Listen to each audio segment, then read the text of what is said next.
back to back champion ហើយអ្នកនាងក្រោយក្រុម CFU Gaming ឈ្នះទៅលើ Team Mac លទ្ធផល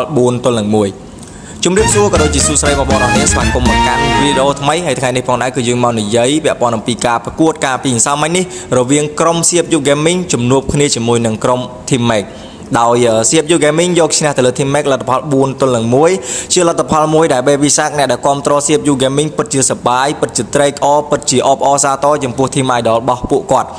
ជាពិសេសគឺអ្នកដែលបានចូលទៅទស្សនាផ្ទាល់គឺសប្បាយចិត្តយកតែមែនតើប៉ុន្តែអ្វីដែលខ្ញុំចង់និយាយថ្ងៃនេះគឺយើងនិយាយពី Fireman Spirit របស់ក្រុម CFU Gaming គឺពួកគាត់ធ្វើបានល្អខ្លាំងណាស់អ្នកនរការ performance របស់គាត់គឺល្អលេចធ្លោទាំង Fireman Spirit ទាំង play style របស់ player និយាយទៅគឺ perfect ល្អខ្លាំងយកតែមែនតើអ្នកនរបានឃើញការ performance របស់គាត់តាំងពីវគ្គ regular season រហូតទៅដល់វគ្គ play off រហូតឡើងទៅដល់វគ្គ grand final គឺយើងបានឃើញហើយគឺគាត់ធ្វើបានល្អខ្លាំងយកតែមែនតើជាពិសេសគឺគាត់ទទួលបានកៅអីឡើងទៅកាន់ការប្រកួត MSC 2025 នៅអារ៉ាប់ទៀតអញ្ចឹងខ្ញុំសង្ឃឹមថា CFU Gaming នឹងធ្វើបានល្អជាងការឡើងទៅវាយក្នុងការប្រកួត MSC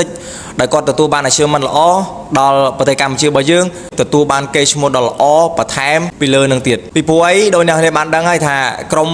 ពីមុនធ្លាប់ឡើងទៅគឺមានតែ CU Soon មួយទេដែលធ្វើបានល្អជាងគេក្នុងការប្រកួតធំដូចជា MSC Series គឺក្រុម CU Soon នេះហើយដែលជាក្រុមដែលធ្វើបានល្អជាងគេអញ្ចឹងខ្ញុំចង់ឃើញ CFU Gaming ជា team ដែលមានខ្មែរសុទ្ធមានន័យថា Fireman Spirit របស់គាត់គឺសុទ្ធតែជាកូនខ្មែរ OP វ៉ាឌូ Detective Sing ជាមួយនឹង Boxy